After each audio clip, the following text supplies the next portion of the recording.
é o seguinte, você falou da questão da inteligência, da máquina, vamos chamar disso? Sim. Da máquina dessa programação, né?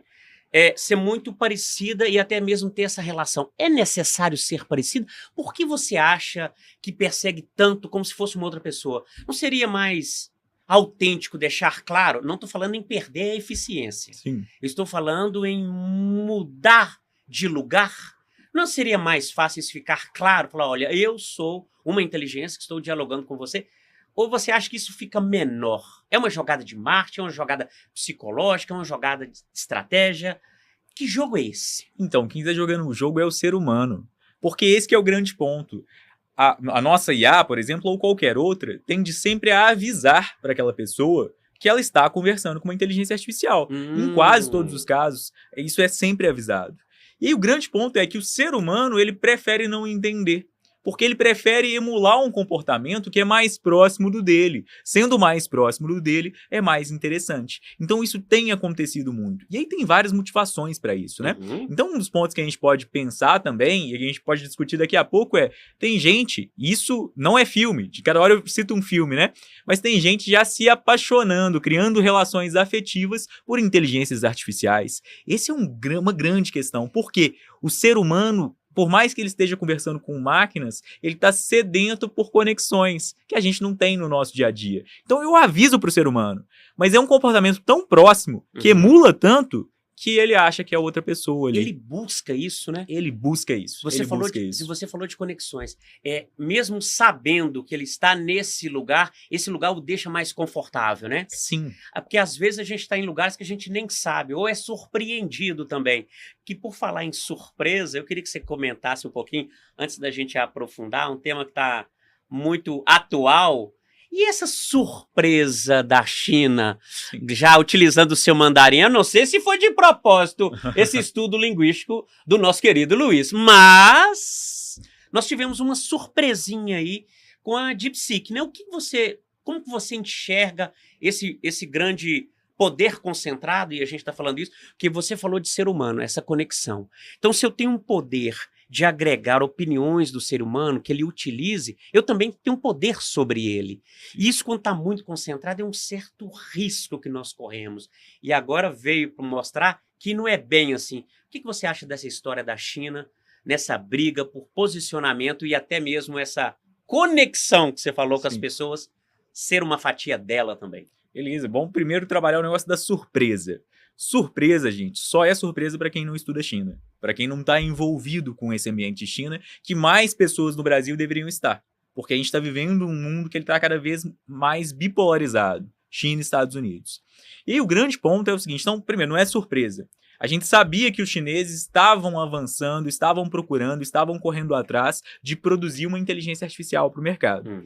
E isso era normal, e quem estava acompanhando o mercado chinês começou a ver guerras entre IAs internamente, porque a China usa um outro modelo de internet. Então a internet que funciona no resto do mundo não é a mesma internet da China.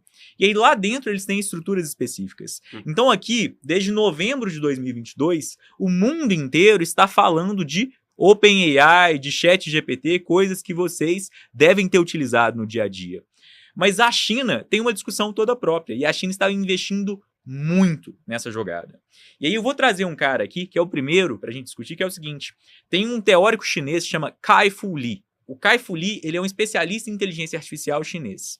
E ele lançou um livro em 2021 que chamava AI Superpowers. Que nesse livro ele fala, olha, está acontecendo no mundo um negócio que ele chamou de efeito Sputnik. Lembra lá do Sputnik, da União Soviética? Que em 1957, a Rússia, que na época a União Soviética, lançou o primeiro satélite artificial, que foi o Sputnik. E aí os americanos entraram em desespero. Por quê? Os russos se adiantaram. Se você consegue botar um satélite, você consegue jogar uma bomba. Isso fez os americanos, e aí já entrando no governo Kennedy, que eles criassem a NASA, que é a Agência Espacial Americana. Por quê? Para correr atrás dos soviéticos, para não deixar eles ganharem a corrida espacial. O que o Kai-Fu Lee falou? A China teve seu momento Sputnik com a inteligência artificial. Quando foi? Foi no ChatGPT? Não, foi muito antes. Foi em 2016 que uma empresa que hoje pertence ao Google, chama DeepMind. Tô falando os nomes, depois a gente deixa nas referências. Sim, claro. A DeepMind, ela lançou uma inteligência artificial para jogar Go. Go é um jogo chinês milenar lembra xadrez, mas é muito mais difícil que xadrez. E aí eles lançaram essa inteligência artificial que era para derrotar o campeão mundial de Go, que era chinês, no Go, naquele jogo. E os chineses achavam que isso era impossível, porque o jogo era muito complexo. Só que a inteligência artificial da DeepMind, tem até um documentário no YouTube muito bom sobre isso, quem quiser pesquisar, ganhou o jogo. E aí os chineses entraram em desespero. Por quê? Toda a minha base milenar foi questionada.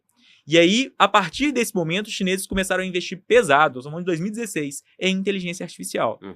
Mais recentemente, que é o ponto que a gente vai entrar, que foi agora, tem 2 semanas, todo mundo estava falando de ChatGPT, os chineses lançaram o DeepSeek. E aí o DeepSeek, ele é lançado por um cara, e aí atenção ao sotaque agora, o Capanema. Por favor. O fonema é importante.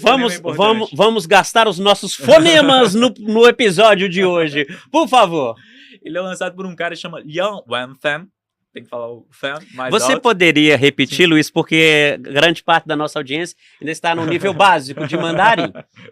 Liang Wenfeng, ou Liang Wenfeng, com um G no final, que é o fundador, eles botaram o modelo no mercado. Ele é melhor que o ChatGPT? Não é. Tecnicamente, ele é um pouquinho pior.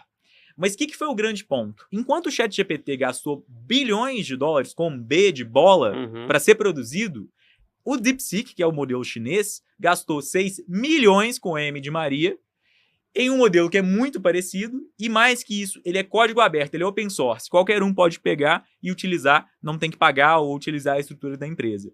Quando esses caras fazem isso, o mundo entrou em polvorosa. Por quê?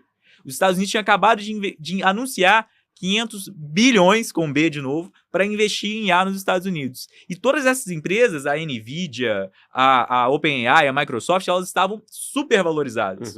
Porque só elas estavam conseguindo fazer. Quando os caras soltaram isso, o mercado americano, as bolsas americanas nesse dia, perderam 1 tri, agora com um T de tesouro, 1 tri em valor de mercado. Porque os chineses fizeram uma coisa muito parecida, muito próxima. Um custo reduzido. Infinitamente mais barato. E aí isso chacoalhou as bases do mercado. Mas por quê? Porque os chineses pegaram o efeito Sputnik deles. Quando eles perderam lá no Go em 2016, eles falaram, agora nós vamos ganhar. E aí nós vamos ganhar como? Nós vamos ganhar lançando inteligências artificiais mais poderosas que as dos americanos. E eles estão ali nessa briga agora. E eu acredito também que quem ganha nessa história toda, vamos falar de livre comércio, né? Mercado internacional.